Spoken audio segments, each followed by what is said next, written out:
La seda se ha ido. El oro también ha desaparecido. El incienso que antes perfumaba cada espacio que ella ocupaba se ha desvanecido, reemplazado por el olor de su propia piel sin lavar y de la armadura de cuero de los soldados romanos que ahora se encuentran dentro de su cámara en lugar de afuera. Están dentro, observando cada uno de sus movimientos, cada respiración, cada instante que pasa. Ella cierra los ojos. Cleopatra Sebne.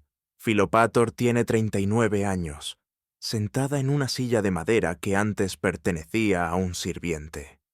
Puede sentir la rugosidad de la madera, presionando a través de la fina túnica de lino que le permitieron conservar. Puede escuchar a los soldados hablando de ella en latín, creyendo que ella no entiende. Aún puede saborear el regusto metálico de la sangre en su boca, de cuando se mordió el labio 3 días antes, en el momento en que le dijeron lo que Octavio planeaba hacer con ella en Roma. Apenas hace 23 días era la última faraona de Egipto, gobernante del reino más rico del Mediterráneo, amante de Julio César, esposa de Marco Antonio y madre de 4 hijos que llevaban sangre tanto tolemaica como romana. Una vez comandó flotas, negoció directamente con emperadores, hablaba 9 idiomas, debatía filosofía con eruditos y discutía estrategia con generales. La biblioteca de Alejandría existía porque sus antepasados la crearon. El faro que guiaba a los barcos de manera segura al puerto llevaba el nombre de su familia. Era Isis encarnada, una diosa viva, la reina de reyes. Ahora es una prisionera en su propio palacio, rodeada por hombres que han recibido instrucciones precisas sobre cómo mantenerla viva y sobre lo que se les permite hacer con ella mientras lo hacen. Lleva una prenda tan fina que apenas se puede considerar ropa. Observa una puerta que ya no se cierra desde el interior. Cuenta las horas hasta que Octavio decida que ha obtenido suficiente información, suficiente humillación, suficiente obediencia rota para enviarla a Roma y ejecutar lo que sigue. Aún no sabe que su hijo Cesarión, de 17 años, el niño que tuvo con Julio César, el heredero destinado tanto a Egipto como a Roma, ya ha sido capturado mientras intentaba escapar hacia la India. No sabe que está siendo devuelto a Alejandría para que Octavio decida si matarlo ante sus ojos o después de que ella se haya ido. No sabe que sus 3 hijos menores, los gemelos Alejandro Helios y Cleopatra Selene, ambos de 10 años, y el pequeño Ptolomeo Filadelfo, de 6, ya han sido declarados propiedad del Estado romano, destinados a crecer en la casa de Octavio como trofeos vivos de la conquista. Lo que sí sabe es que los guardias cambiaron de turno hace 2 horas. Lo que sabe es que los guardias nocturnos no son los mismos que los diurnos. Lo que sabe es que el comandante del turno nocturno, un centurión llamado Gayo Cornelio Galo, ha dejado claras sus expectativas de manera dolorosa, a cambio de pequeñas misericordias, como agua, mantas o unos momentos de privacidad. Y lo que sabe, sin testigos, es que su muerte es lo último que todavía controla.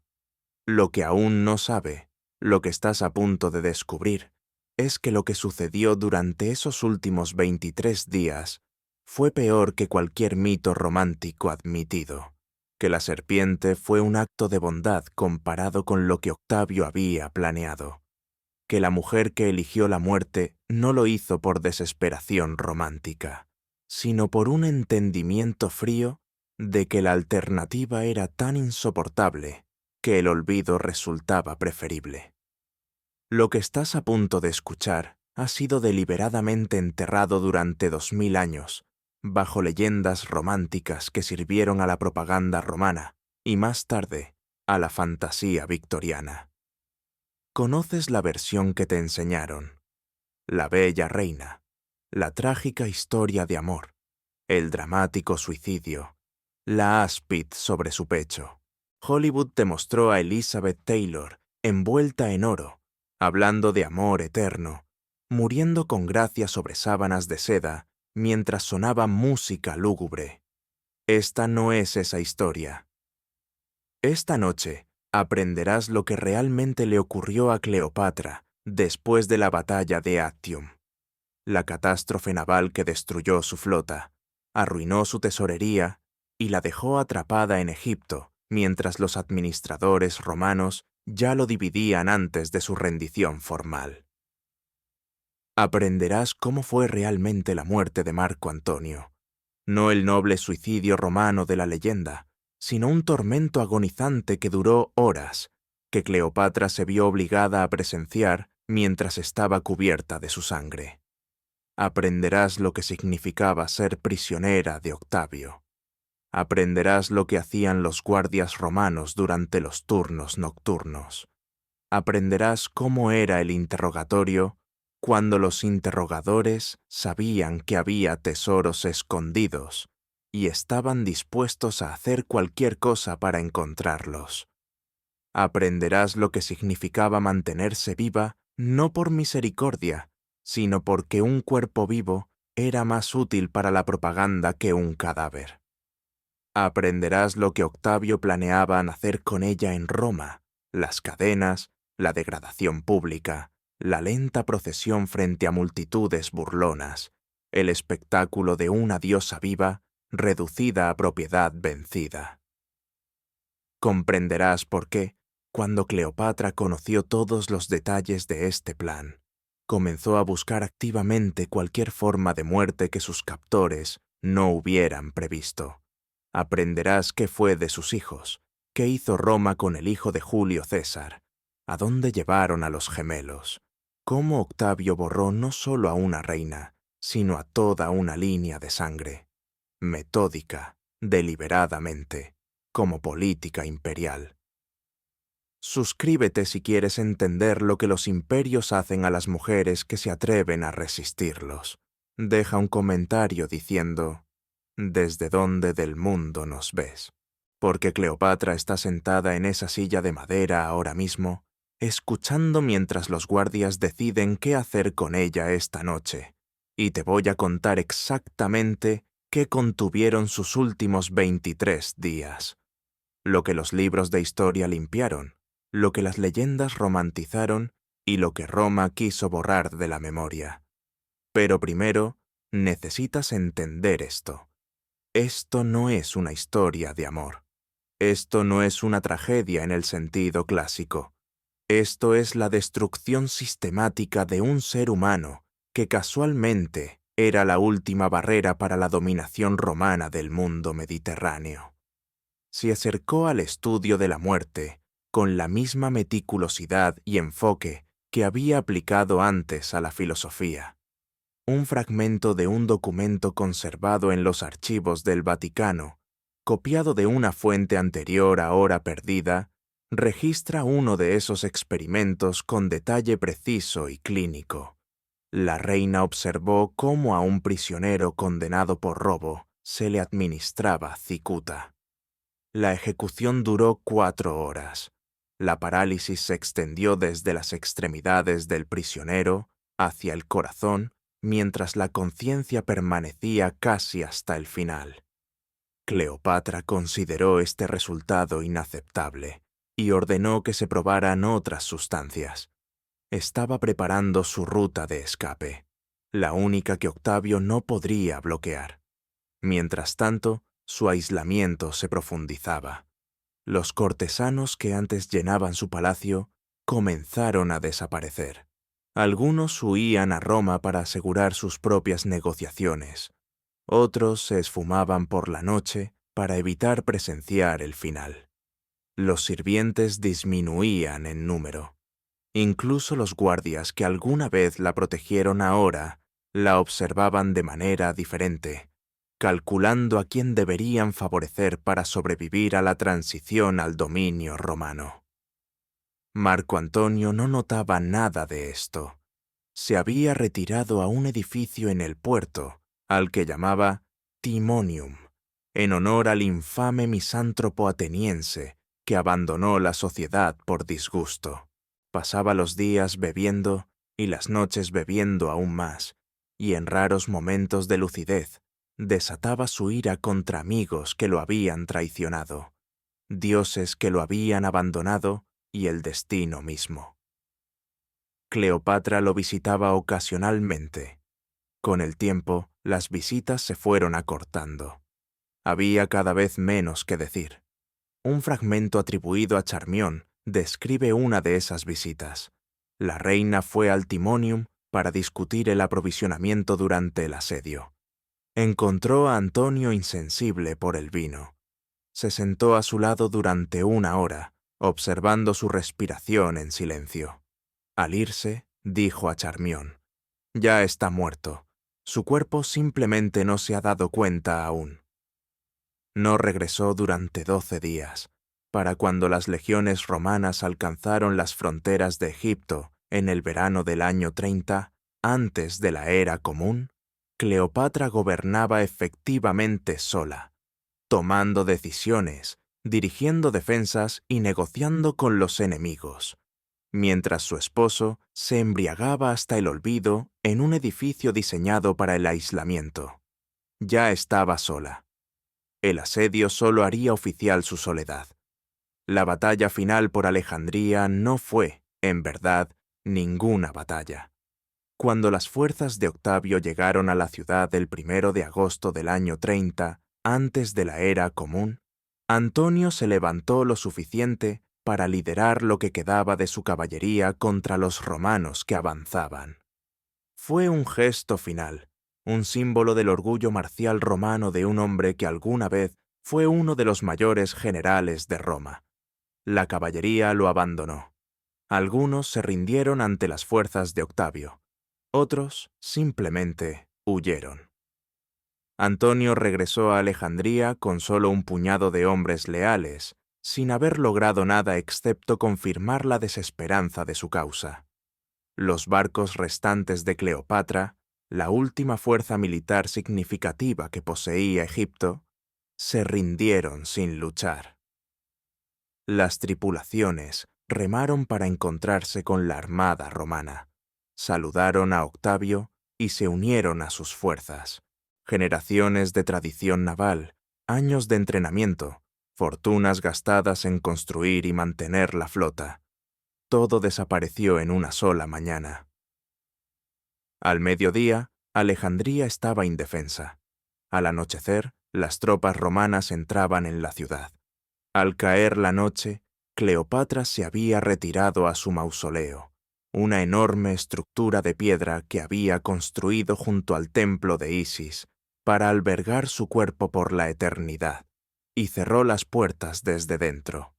Lo que ocurrió después ha sido contado tantas veces que los eventos originales han quedado oscurecidos por siglos de leyenda. Permíteme contarte lo que realmente sucedió, basado en las fuentes que han sobrevivido. Cleopatra envió un mensaje a Antonio, afirmando que estaba muerta. No era una mentira para herirlo, era una prueba. Quería ver cómo respondería, si negociaría con Roma o la seguiría hacia la muerte. Incluso mientras su mundo se desmoronaba, ella reunía información.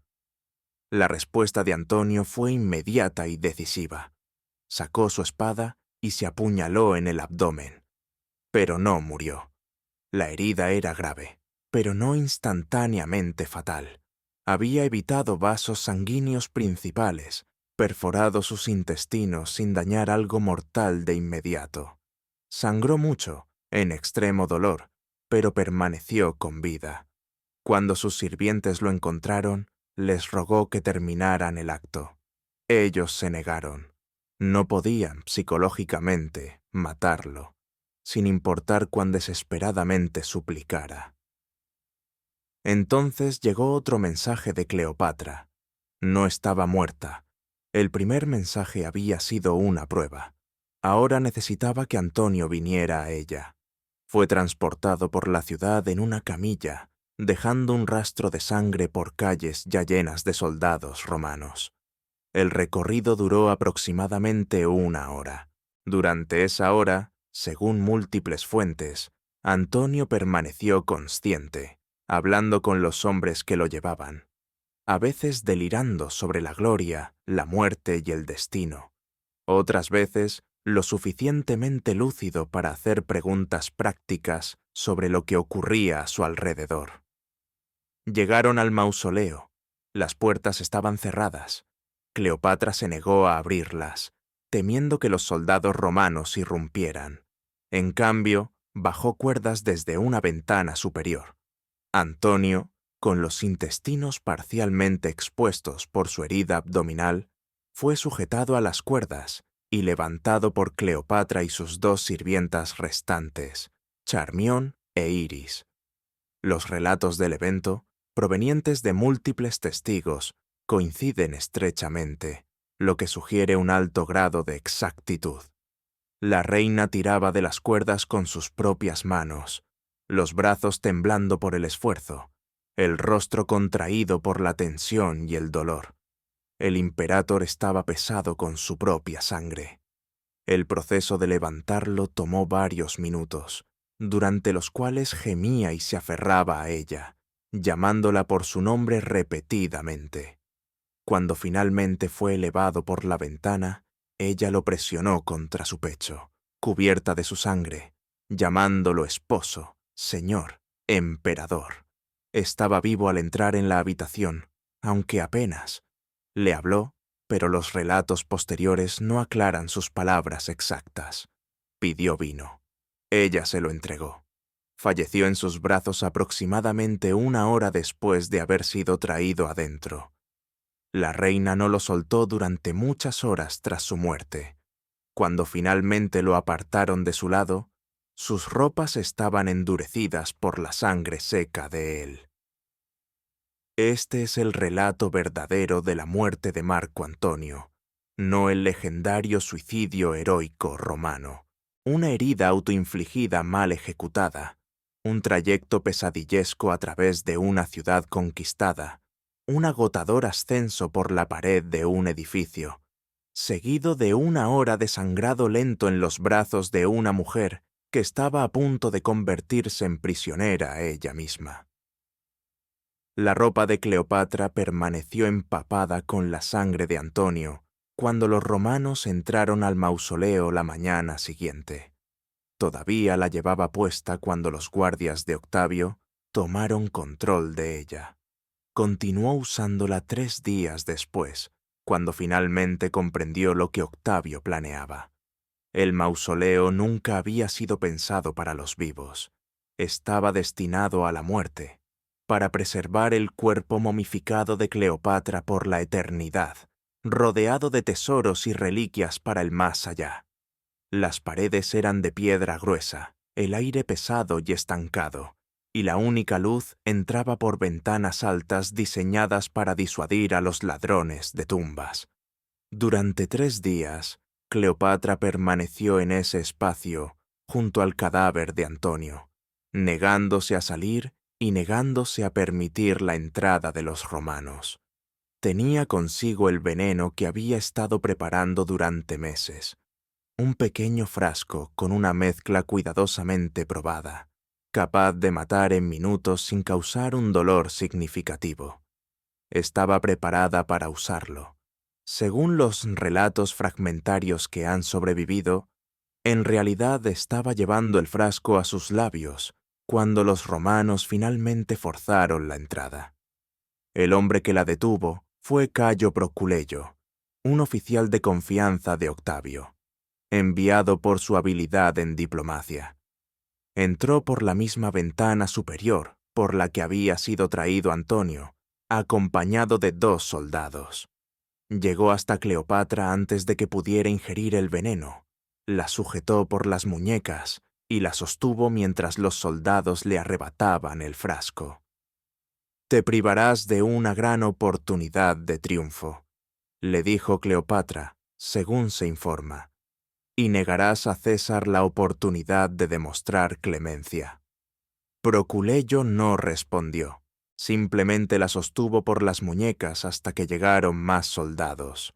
En pocas horas, Cleopatra fue trasladada del mausoleo a su palacio, pero el palacio ya no le pertenecía.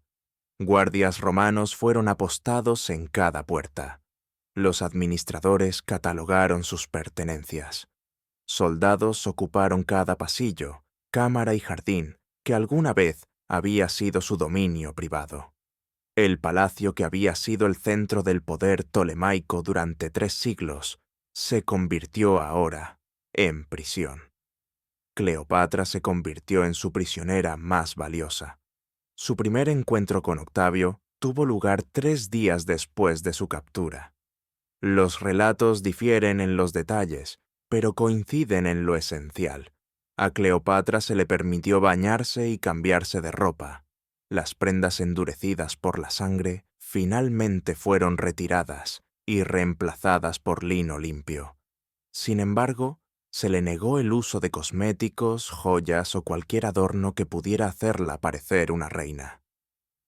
Fue llevada ante Octavio descalza, con el cabello despeinado, el rostro mostrando las huellas del dolor, el insomnio y los primeros signos de lo que la medicina moderna describiría como estrés agudo. Cayó a sus pies, rogó por la vida de sus hijos, ofreció cualquier cosa, sus tesoros, su reino, su cooperación y su conocimiento de la política oriental, valioso para Roma. Octavio escuchó, no hizo promesas. La interrogó sobre riquezas escondidas, el oro y la plata que los informantes egipcios afirmaban que estaba ocultando. Cuando dio respuestas evasivas, su tono cambió. La reina debería entender, dijo según se informa, que su existencia continua depende totalmente de su utilidad para Roma. Mientras proporcione valor, será mantenida. Cuando deje de ser útil, se tomarán otras medidas. Los interrogatorios comenzaron esa misma noche. El sistema romano para extraer información de prisioneros valiosos era refinado y efectivo. No dependía únicamente de la tortura física, aunque esa opción existía. En cambio, se aplicaba presión psicológica con el tiempo, de manera sistemática, diseñada para quebrar la resistencia sin dañar el cuerpo de manera que comprometiera la exhibición pública. Cleopatra no fue torturada en el sentido convencional. Sufrió algo mucho peor. Los guardias se rotaban en turnos de 8 horas. Los guardias del turno diurno eran profesionales. Observaban, informaban y mantenían el orden, interactuando con ellas solo cuando era necesario. Los guardias nocturnos eran diferentes. El comandante del turno nocturno, Cayo Cornelio Galo, más tarde se convertiría en el primer prefecto romano de Egipto, recompensado por su papel en la conquista. Durante los 23 días de cautiverio de Cleopatra, él era simplemente un centurión con poder absoluto sobre una prisionera cuyas quejas no llegaban a nadie que le importara. Lo que ocurrió durante los turnos nocturnos no se describe explícitamente en las fuentes que han sobrevivido. Los historiadores romanos tenían poco interés en registrar el maltrato a una reina extranjera, y las fuentes egipcias del período fueron sistemáticamente destruidas, aunque se pueden inferir patrones a partir de los relatos que sí sobreviven. La información le llegó a través de Dolabella, un joven oficial romano que había desarrollado simpatía por la reina cautiva, quizá un interés romántico, quizá simplemente compasión humana ante el sufrimiento que presenciaba a diario. La visitó el 20º día de su cautiverio y le contó lo que había averiguado en conversaciones con el círculo íntimo de Octavio. «Serás trasladada en 3 días», le dijo. «Los barcos ya están siendo preparados. Serás llevada a Roma. Caminarás en el triunfo. Serás exhibida ante el pueblo. Y luego serás ejecutada». Le habló de las cadenas. Le habló de las multitudes. Le habló del método de ejecución. Le habló de sus hijos caminando detrás de ella, presenciando la humillación de su madre, antes de ser repartidos entre hogares romanos como premios. Cleopatra escuchó todo aquello sin mostrar expresión alguna. Cuando terminó, formuló una sola pregunta. ¿Y mi hijo Cesarión? ¿Qué será de él? Dolabella dudó. Luego se lo dijo. Cesarión había sido capturado mientras intentaba huir hacia la India. Había sido devuelto a Alejandría. Octavio ya había decidido su destino. El hijo de Julio César no podía ser autorizado a vivir. Era demasiado peligroso, un posible punto de reunión para cualquiera que se opusiera al gobierno de Octavio, un recordatorio viviente de que la línea de sangre de César continuaba a través de una mujer a la que Octavio acababa de conquistar. No podía haber misericordia para él. Cesarión sería ejecutado, no públicamente, no como parte del triunfo, lo que le otorgaría demasiada dignidad, demasiada importancia. Sería simplemente asesinado en silencio, su cuerpo eliminado sin ceremonia, su existencia borrada de la historia con la mayor exhaustividad posible. A Octavio se le había aconsejado, le dijo Dolabella, que demasiados Césares no son algo conveniente. Fue entonces cuando Cleopatra comprendió con absoluta claridad lo que debía hacer.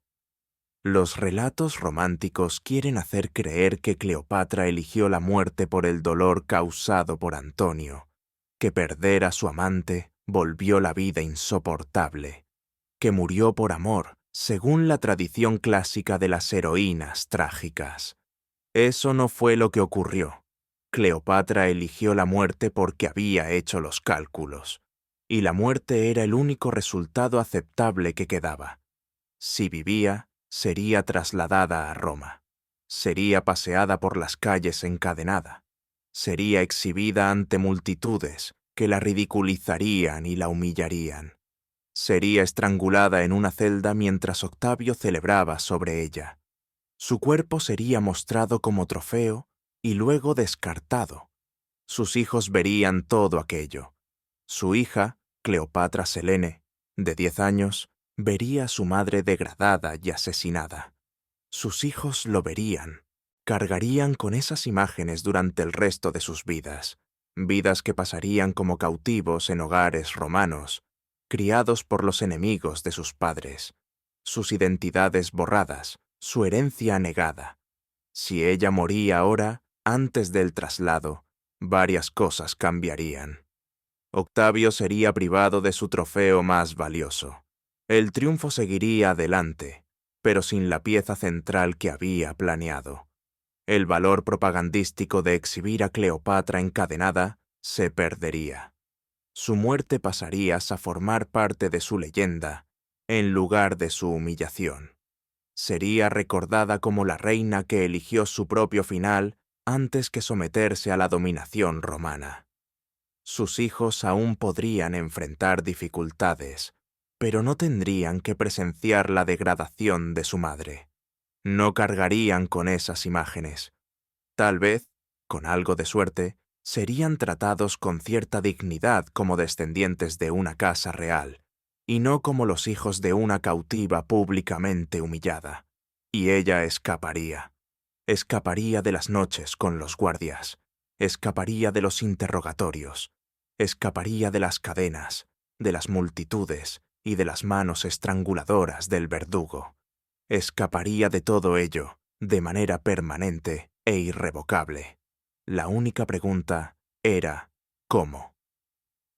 Los guardias de Octavio habían retirado de sus aposentos todos los medios evidentes de autolesión. Le habían quitado el veneno, la mezcla cuidadosamente probada que le habría proporcionado una muerte rápida e indolora. La vigilaban constantemente, impidiéndole obtener armas o acceder a alturas desde las que pudiera arrojarse. Incluso le habían retirado los broches de su ropa, cualquier objeto que pudiera afilarse hasta convertirse en una hoja. Pero no habían pensado en todo. Cleopatra había pasado meses estudiando la muerte. Conocía sustancias, métodos y mecanismos de administración. Sabía que el aspid, la cobra egipcia, inoculaba un veneno que mataba con rapidez, aunque no de forma instantánea, sin dolor después de la mordedura inicial, dejando el cuerpo sin marcas y con una apariencia serena. Sabía que el veneno de cobra estaba disponible en Alejandría, si se sabía a quién preguntar. Sabía que sus sirvientas, Charmión e Iris, seguían siendo leales. Habían visto todo lo que se le había hecho. Habían sido incapaces de impedirlo, pero aún podían ayudarla en esta última cosa. El plan era sencillo.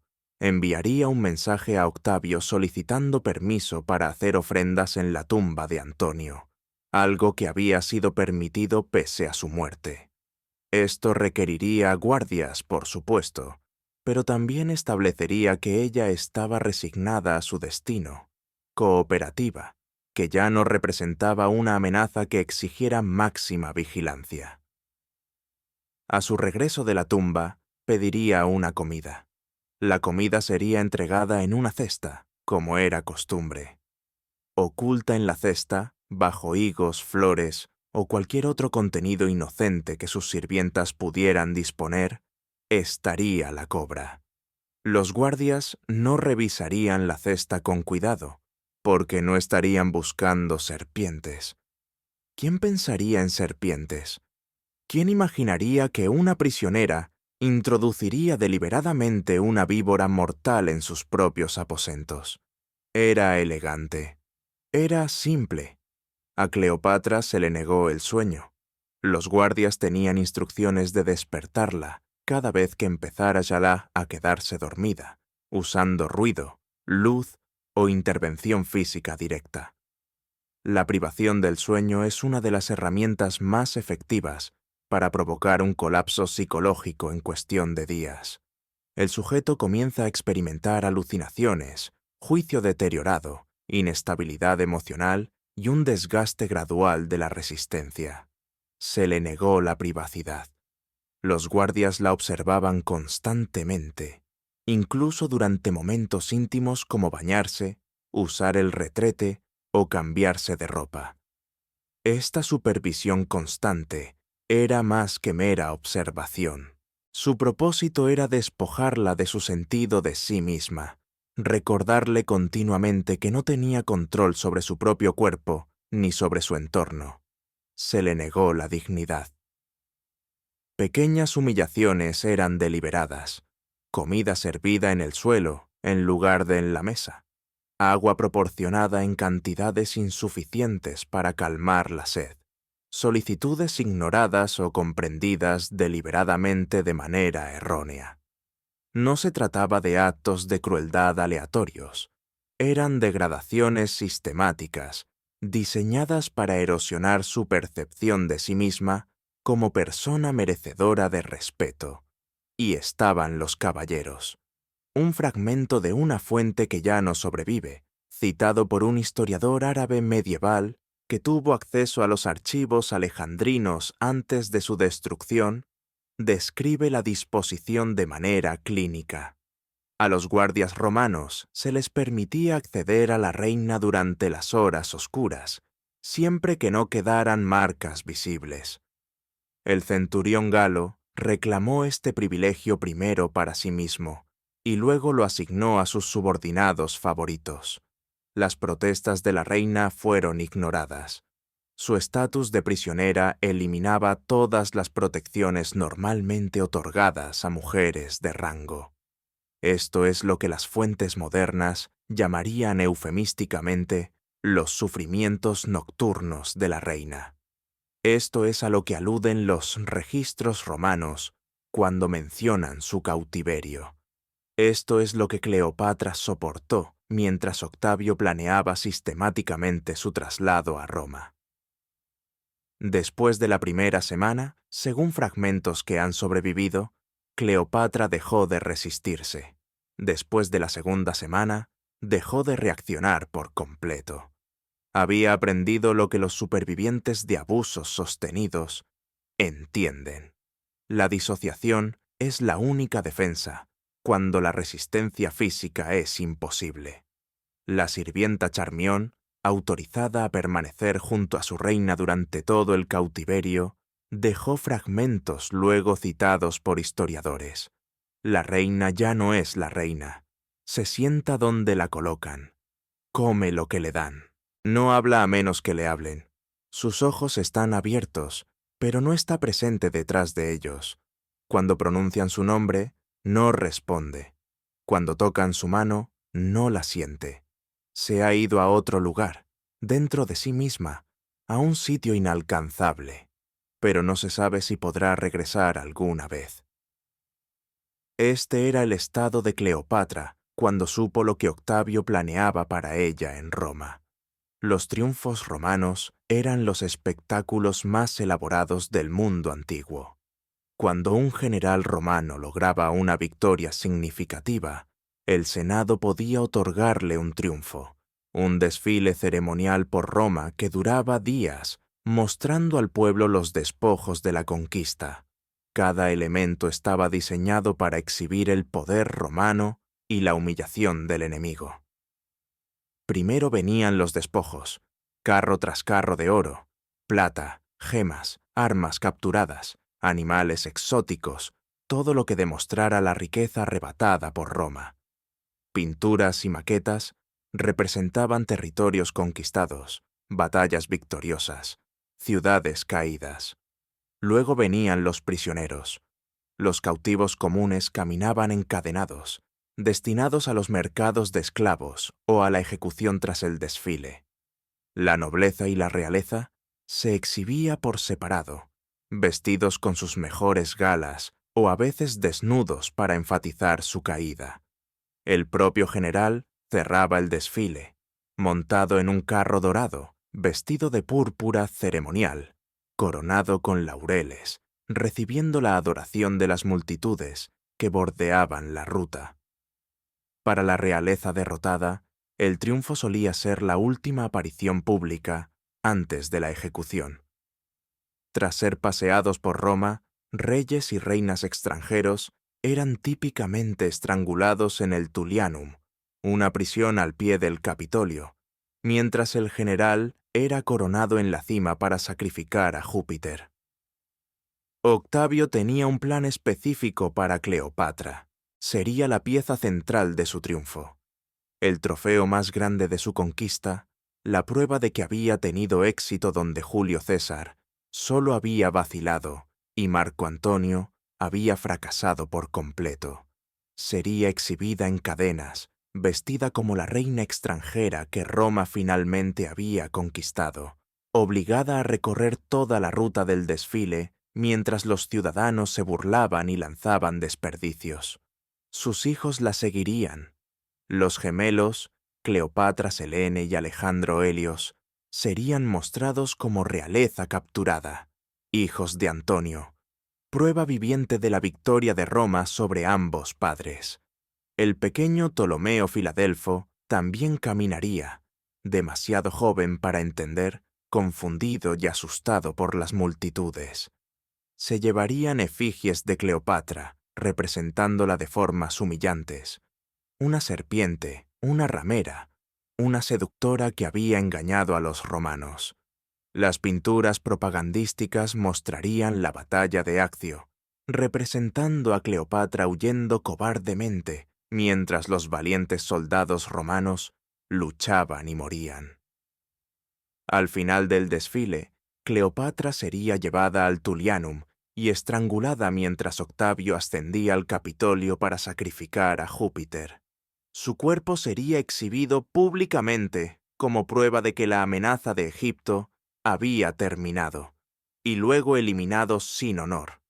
Este era el procedimiento estándar. Esto era lo que Roma hacía con los enemigos conquistados. Esto fue lo que Cleopatra supo que le esperaba en Roma.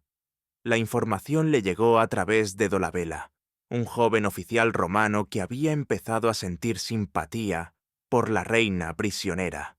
Tal vez por interés romántico, tal vez simplemente por la compasión humana ordinaria ante el sufrimiento que presenciaba cada día. Acudió a verla en el 20º día de su cautiverio y le contó lo que había averiguado a través de conversaciones dentro del círculo íntimo de Octaviano. «Serás trasladada en 3 días», le dijo. «Las naves ya están siendo preparadas. Serás llevada a Roma. Te obligarán a marchar en el triunfo. Serás mostrada al pueblo, y después serás ejecutada». Le habló de las cadenas, le habló de las multitudes, le explicó cómo se llevaría a cabo la ejecución. Le dijo que sus hijos serían obligados a caminar detrás de ella, presenciando la humillación de su madre antes de ser repartidos entre hogares romanos como recompensas. Cleopatra escuchó todo aquello sin mostrar reacción visible. Cuando él terminó de hablar, ella formuló una sola pregunta. «¿Y mi hijo Cesarión? ¿Qué será de él?». Dolabella dudó. Luego se lo dijo. Cesarión había sido capturado mientras intentaba huir hacia la India. Había sido devuelto a Alejandría. Octaviano ya había decidido su destino. Al hijo de Julio César no se le podía permitir sobrevivir. Era demasiado peligroso. Una posible figura de rally para la oposición al poder de Octaviano. Una prueba viviente de que la línea de sangre de César continuaba a través de una mujer a la que Octaviano acababa de derrotar. No habría clemencia. Cesarión sería asesinado. No en público, no como parte del triunfo, lo que le otorgaría demasiada importancia, demasiado peso simbólico. Simplemente sería eliminado en silencio, su cuerpo desechado sin ceremonia, su existencia borrada de la manera más completa posible. A Octaviano le habían aconsejado, le dijo Dolabella, que tener demasiados Césares no era prudente. Fue en ese momento cuando Cleopatra comprendió, con absoluta claridad, lo que debía hacer. Las versiones románticas de la historia afirman que Cleopatra eligió la muerte por desesperación tras la pérdida de Antonio, que la ausencia de su amante volvió la vida insoportable, que murió por amor, siguiendo la tradición de las heroínas trágicas. Eso no fue lo que ocurrió. Cleopatra eligió la muerte porque calculó los resultados, y la muerte era el único desenlace aceptable que quedaba. Si vivía, sería llevada a Roma. La conducirían encadenada por las calles, la exhibirían ante multitudes que se burlarían de ella y la degradarían. La estrangularían en una celda, mientras Octaviano celebraba arriba. Su cadáver sería mostrado como trofeo y luego arrojado. Sus hijos se verían obligados a presenciarlo. Su hija, Cleopatra Selene, de 10 años, vería a su madre despojada de dignidad y asesinada. Sus hijos varones también lo verían.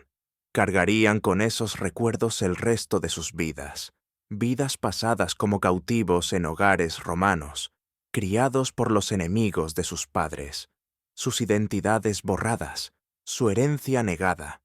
Si ella moría ahora, antes del traslado, todo cambiaba. Octaviano perdería su mayor premio. El triunfo aún tendría lugar, pero sin la pieza central que él pretendía. El valor propagandístico de exhibir a Cleopatra encadenada desaparecería. Su muerte pasaría a formar parte de su leyenda en lugar de su humillación. Sería recordada como una reina que eligió su propio final antes que someterse a la dominación romana. Sus hijos quizás seguirían sufriendo, pero no se verían obligados a presenciar la destrucción de su madre. No cargarían con esas imágenes. Con suerte, podrían ser tratados con cierto grado de dignidad como hijos de una casa real, en lugar de como descendientes de una cautiva públicamente deshonrada. Y ella escaparía. Escaparía de las noches con los guardias. Escaparía de los interrogatorios. Escaparía de las cadenas, de las multitudes y de las manos del verdugo. Escaparía de todo ello, de manera permanente e irreversible. La única pregunta que quedaba era ¿cómo? Los guardias de Octaviano habían retirado de sus aposentos todos los medios evidentes de autodestrucción. Le habían quitado sus venenos, incluida la mezcla cuidadosamente probada que le habría proporcionado una muerte rápida e indolora. La vigilaban de forma constante, impidiéndole el acceso a armas o a alturas desde las que pudiera arrojarse. Incluso le retiraron los alfileres de la ropa, cualquier cosa que pudiera afilarse hasta convertirse en una hoja. Pero no lo habían previsto todo. Cleopatra había pasado meses estudiando la muerte. Comprendía las sustancias, las técnicas y los métodos de administración. Sabía que el aspid, la cobra egipcia, inoculaba un veneno que mataba con rapidez, aunque no de inmediato, con poco dolor tras la mordedura inicial, dejando el cuerpo sin marcas y con un aspecto sereno. Sabía que el veneno de cobra podía obtenerse en Alejandría por quienes sabían a quién preguntar. Sabía que sus sirvientas, Carmión e Iris, seguían siendo leales. Habían sido testigos de todo lo que le habían hecho. No habían podido detenerlo, pero aún podían ayudarla en este último acto. El plan en sí era sencillo. Enviaría un mensaje a Octaviano solicitando permiso para hacer ofrendas en la tumba de Antonio, algo que se había permitido incluso después de su muerte. Por supuesto, se requerirían guardias, pero la petición también señalaría resignación, cooperación, sumisión, ya no una amenaza que exigiera vigilancia constante. Tras regresar de la tumba, pediría una comida. La comida se entregaría en una cesta, como era costumbre. Oculta dentro de la cesta, bajo higos o flores, o cualquier contenido inocuo que sus sirvientes pudieran disponer, estaría la cobra.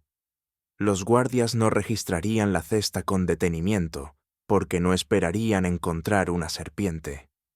¿Quién buscaría una serpiente? ¿Quién imaginaría que una prisionera introduciría deliberadamente un reptil mortal en sus propios aposentos? Era elegante. Era simple. Cleopatra ideó una solución que dependía completamente de superar a sus enemigos, explotando sus suposiciones y lagunas en la planificación. Le quedaban 3 días antes de que las naves romanas zarparan. Ella no subiría a bordo de ellas. Antes de llegar a la conclusión, es necesario entender el destino de sus hijos, porque conocerlo aclara por qué su muerte fue una elección calculada y no un acto de desesperación. Cesarión, Ptolomeo XV, el hijo de Cleopatra y Julio César, tenía 17 años cuando los agentes de Octaviano lo capturaron. Había intentado escapar hacia la India con asesores de confianza y tesoros, siguiendo un camino diseñado para ponerlo fuera del alcance de Roma. Pero su tutor, Rodón, lo traicionó a cambio de las recompensas prometidas. Las circunstancias exactas de la muerte de Cesarión son inciertas. Los relatos romanos tratan el asunto de manera breve, casi evasiva. Fue ejecutado, quizá estrangulado, decapitado o asesinado de otra forma que las fuentes no especifican. Su cuerpo no fue devuelto a su madre, ni recibió los honores funerarios apropiados a su rango. Fue eliminado de la historia tan completamente como Roma pudo lograr. El hijo de Julio César, que podría haber gobernado tanto Egipto como Roma, se convirtió en una nota al pie en las crónicas escritas por quienes terminaron con su vida. Cleopatra se enteró de su muerte en el 21º día de su cautiverio. Dolabella, el mismo oficial que la había advertido sobre el triunfo, le dio la noticia. Aunque los registros son fragmentarios, describen de manera consistente su reacción. Recibió la información en silencio. No hubo lágrimas ni gritos. Permaneció inmóvil, sin moverse, durante un largo periodo. Cuando habló, fue solo para preguntar si la muerte había sido rápida. Al serle confirmada, asintió una sola vez, sin añadir comentario alguno. A la mañana siguiente, solicitó permiso para visitar la tumba de Antonio. Su decisión ya estaba tomada. Enterarse de la muerte de Cesarión confirmó que no quedaba nada que perder. Sus otros hijos, los gemelos y el pequeño Ptolomeo, enfrentaban destinos igualmente sombríos. Tras la muerte de Cleopatra, los tres fueron llevados a Roma. Aparecieron en el triunfo de Octaviano, no detrás de su madre, sino como parte del desfile de despojos egipcios. Llevaban cadenas de oro, vestidos con las mejores prendas reales que quedaban, presentados a la multitud romana como trofeos. Después del desfile, fueron alojados en la casa de Octaviano. No fueron adoptados, ni tratados como familia, sino mantenidos como prueba viviente de la conquista, criados bajo la vigilancia del hombre que destruyó a sus padres. El joven Ptolomeo Filadelfo desaparece del registro histórico tras el triunfo. Tenía 6 años en la última mención. Podría haber muerto por enfermedad, accidente o los peligros ordinarios de la infancia en la antigüedad. Quizá fue asesinado cuando se volvió incómodo. No se sabe. Alejandro Helios, el gemelo varón, también desaparece de los registros tras el triunfo. Tenía 10 años. Su destino permanece desconocido. Solo Cleopatra Selene sobrevivió para dejar un rastro en la historia. Más tarde se casó con Juba II, un rey africano romanizado, y recibió control nominal de Mauritania. Vivió hasta los 30 y tantos años. Tuvo hijos y gobernó bajo supervisión romana. Su identidad como hija de Cleopatra marcada y limitada, prueba de que Roma podía dominar incluso la línea sanguínea de sus enemigos más formidables. Nombró a su hijo Ptolomeo, en honor a sus hermanos perdidos y a la dinastía que terminó con su madre. Ese hijo sería posteriormente ejecutado por el emperador Calígula, poniendo fin por completo a la línea tolemaica. Cleopatra comprendió, mientras se preparaba para morir, que no podía proteger a sus hijos. El destino de los gemelos era inevitable. Cesarión ya estaba muerto. El futuro del pequeño Ptolomeo estaba fuera de su influencia. Pero podía proteger una cosa. Podía evitarles el recuerdo de ver a su madre humillada, encadenada, degradada y ejecutada en una prisión romana.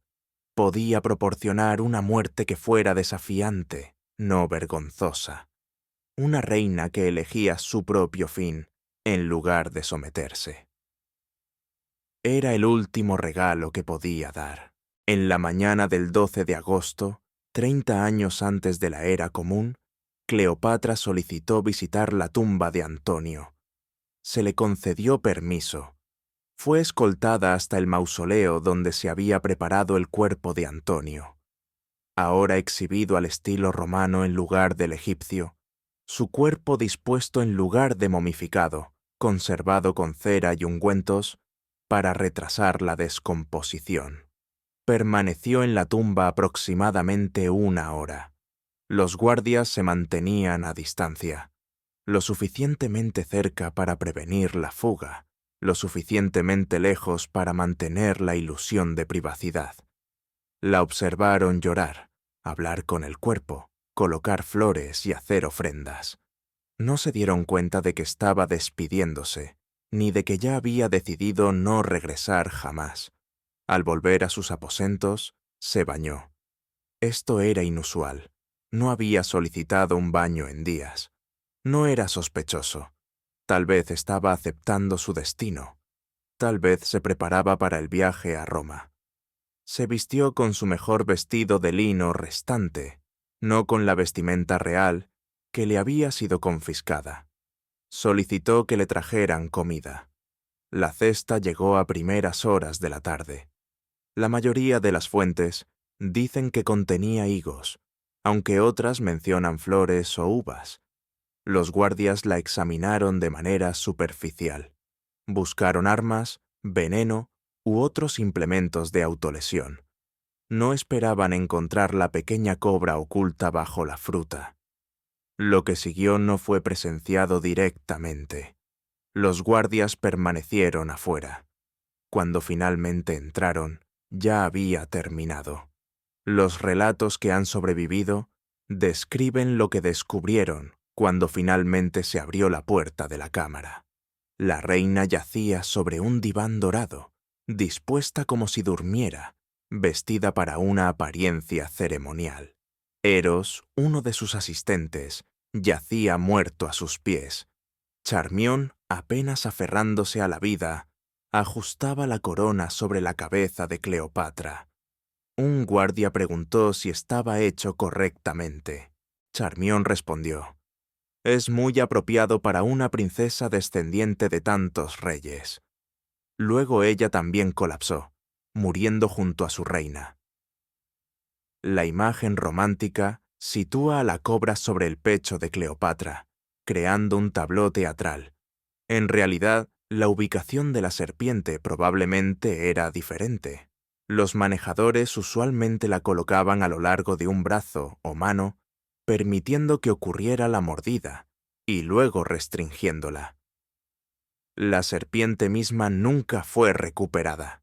Si había huido, sido escondida por los sirvientes, o nunca existió, algunos sugieren que el veneno fue introducido por separado, sigue siendo incierto. Lo que es indiscutible es que Cleopatra murió por propia elección, en su propio tiempo. Tenía 39 años y había reinado sobre Egipto durante 21 años. Su cautiverio duró 23 días.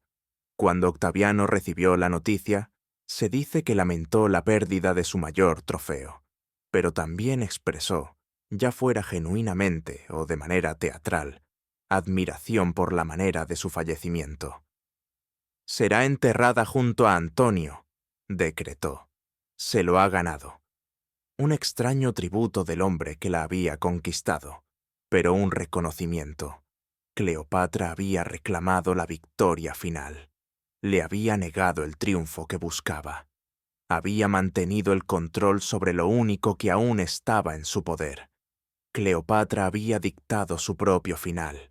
Su cuerpo fue preparado con los honores que Octaviano permitió. Un gesto de magnanimidad. Fue enterrada junto a Antonio, en el mausoleo que ella misma había construido, la tumba que había destinado para su descanso eterno, convirtiéndose en realidad a través de circunstancias imprevistas. Su reino desapareció. Egipto se convirtió en provincia romana. Su riqueza fluyó al tesoro imperial. Su grano alimentó a los ciudadanos romanos. Su cultura fue subordinada a la autoridad romana. La línea tolemaica, que había gobernado durante casi 3 siglos, terminó con su último aliento. La Biblioteca de Alejandría sobrevivió algunos años, pero su autonomía se vio comprometida. Los administradores romanos controlaban las colecciones, la preservación y el estudio. El prestigio intelectual de la ciudad, antes inigualable en el mundo antiguo, inició un lento declive que finalmente reclamó la mayor parte de sus tesoros. El nombre de Cleopatra perduró, primero como símbolo del triunfo romano, luego como emblema de exotismo, y eventualmente como figura de romance trágico. Cada época remodeló su historia. Los cronistas medievales la presentaron como advertencia contra la ambición femenina. El Renacimiento restauró su tragedia clásica. Los victorianos romantizaron su vida amorosa mientras censuraban su sexualidad. Hollywood la convirtió en un espectáculo. A lo largo de estas transformaciones, la verdad de sus últimos días quedó oscurecida. Su sufrimiento fue minimizado, la degradación sistemática disfrazada de tragedia romántica y la naturaleza calculada de su suicidio sentimentalizada como muerte por amor. Sin embargo, los fragmentos preservan la realidad. Citas de fuentes perdidas, detalles demasiado precisos para ser inventados y patrones consistentes entre los relatos. Cleopatra no murió por amor. Murió porque la alternativa era mucho peor. Sus últimas semanas no estuvieron llenas de duelo, sino de opresión calculada y brutal, diseñada para quebrar su voluntad y extraer obediencia. Su muerte no fue escape del desamor, sino de horrores explícitamente amenazados: cadenas, humillación, degradación pública, ejecución. Su suicidio no fue rendición, sino victoria, la última afirmación de agencia sobre una vida que Roma buscaba reclamar como propiedad. Los estudiosos modernos que analizan los relatos fragmentarios reconocen patrones invisibles para historiadores anteriores. Su estado psicológico coincide con lo que los especialistas en trauma contemporáneos identifican como estrés agudo progresando hacia estrés postraumático complejo.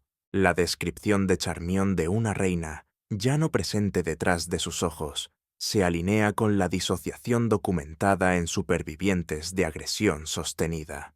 El patrón de su tratamiento: privación de sueño, vigilancia constante, humillación sistemática, acceso sexual forzado, refleja técnicas que más tarde serían codificadas para romper la resistencia. Los romanos carecían de terminología psicológica, pero sabían empíricamente lo que funcionaba. Su decisión de morir corresponde a lo que los estudios modernos definen como suicidio racional bajo condiciones extremas: la conclusión de que la muerte es preferible a la continua subyugación. Cleopatra no fue irracional, no fue histérica, no actuó por impulso romántico. Era una estratega política consumada, que había negociado con Julio César, manejado a Antonio y preservado su reino bajo décadas de presión romana. En sus últimos días, evaluó sus opciones con la misma rigurosidad analítica que había guiado su reinado y llegó a una conclusión racional: la muerte era mejor que lo que Octaviano había planeado. El mito romántico sirve a la agenda de Roma. Enmarca su muerte como emocional en lugar de calculada, femenina en lugar de política, una historia de amor en lugar de resistencia. Al enfatizar la serpiente y la leyenda, el mundo evita confrontar la realidad: lo que Roma infligió y lo que Cleopatra deliberadamente escapó mediante su última elección. Pero ella merece más que un mito, merece la verdad. Permíteme contarte lo que realmente ocurrió. Cleopatra VII. Filópator fue la última faraona de Egipto, la última gobernante de un reino independiente que había perdurado durante 3 milenios antes incluso de que Roma existiera, la última monarca de una dinastía que preservó el saber griego cuando Roma aún era una ciudad pequeña, la última mujer en ejercer autoridad absoluta sobre una de las civilizaciones más ricas y sofisticadas del mundo antiguo. Fue capturada por un imperio que la veía como propiedad, como un trofeo para exhibir, un símbolo que degradar, una amenaza que eliminar. Fue retenida durante 23 días, durante los cuales se le privó del sueño, de la privacidad y de la dignidad, sometida a abusos que las fuentes describen de forma eufemística, pero cuyo patrón deja clara la realidad. Se le informó con precisión de lo que la aguardaba en Roma: cadenas, multitudes burlonas, humillación pública, ejecución. Se le dijo que sus hijos lo presenciarían todo. Se le dijo que su hijo ya estaba muerto, ejecutado porque su linaje representaba una amenaza demasiado grande para Octaviano. Y entonces tomó una decisión. Eligió negarle a Roma su victoria. Eligió dictar las circunstancias de su propia muerte. Eligió transformar su final de humillación en desafío, de derrota en leyenda. Si hubo una serpiente, no fue un símbolo romántico. Fue un arma, la última a su disposición, empleada con la misma inteligencia astuta que había ejercido a lo largo de su reinado. Su muerte no fue una tragedia romántica, fue un triunfo, la única victoria que quedaba, la afirmación final de su agencia por parte de una mujer despojada de todo lo demás. Recuerda a Cleopatra, no la imagen de Hollywood, no el relato idealizado, no la historia moralizante sobre la ambición o la seducción. Recuerda a la reina que gobernó durante 21 años bajo constante presión romana. Recuerda a la madre que envió a su hijo a la India con la esperanza de que escapara, solo para enterarse de su muerte mientras permanecía atrapada en su propio palacio. Recuerda a la prisionera que soportó 23 días de opresión sistemática y aún así conservó la capacidad de planear y ejecutar su propia muerte bajo vigilancia constante. Recuerda que tenía 39 años, experimentada, inteligente y capaz de analizar las situaciones con precisión letal. Recuerda que eligió la muerte no por Antonio, sino porque comprendió plenamente lo que Roma planeaba para ella, y ese destino era intolerable. Recuerda que el mito romántico sirvió a la propaganda romana al presentar su muerte como emocional y femenina en lugar de deliberada y política. Recuerda que le negó a Octaviano el trofeo supremo, ganando la batalla final de la única manera que le quedaba. Recuerda que sus hijos aún así caminaron en el triunfo, pero al menos se les ahorró ver a su madre encadenada. Recuerda que Cleopatra Selene sobrevivió, se casó con un rey y llamó a su hijo Ptolomeo en desafío a la voluntad de Roma de borrar su linaje. Recuerda que la tumba de Cleopatra sigue sin descubrirse.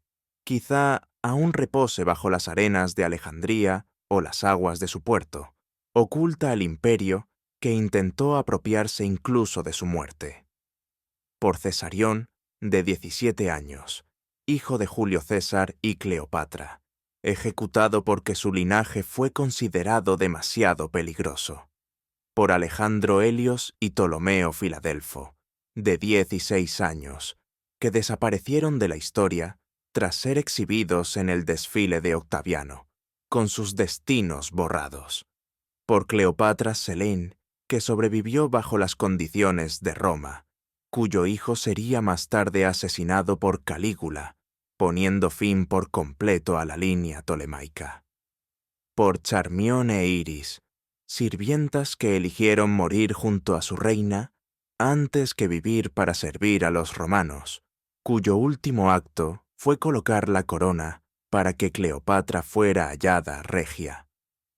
Por todos los que se encontraban en aquel palacio durante esos 23 días, que presenciaron atrocidades y no pudieron intervenir. Por Egipto mismo, que dejó de existir como nación independiente y no recuperó la plena soberanía durante casi 2 milenios. Cleopatra no perdió por culpa de una serpiente.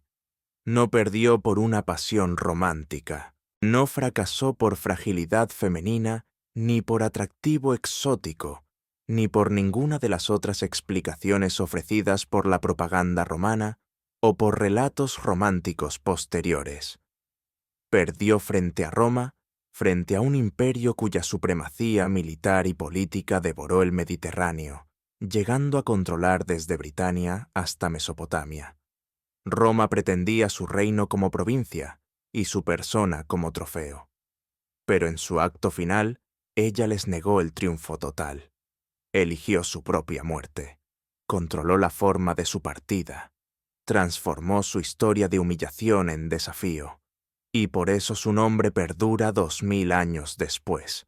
No por su belleza, no por un amor dramático, sino porque se negó a que Roma dictara el capítulo final de su historia. Ella misma lo escribió. Esto es lo que ocurrió realmente con Cleopatra en sus últimos días. Esto es lo que las leyendas románticas intentaron ocultar. Esto es lo que Roma quería que el mundo olvidara, que la habían quebrado, brutalizado, que habían planeado humillarla de tal manera que la muerte parecía preferible. Y aún así, ella encontró la forma de triunfar.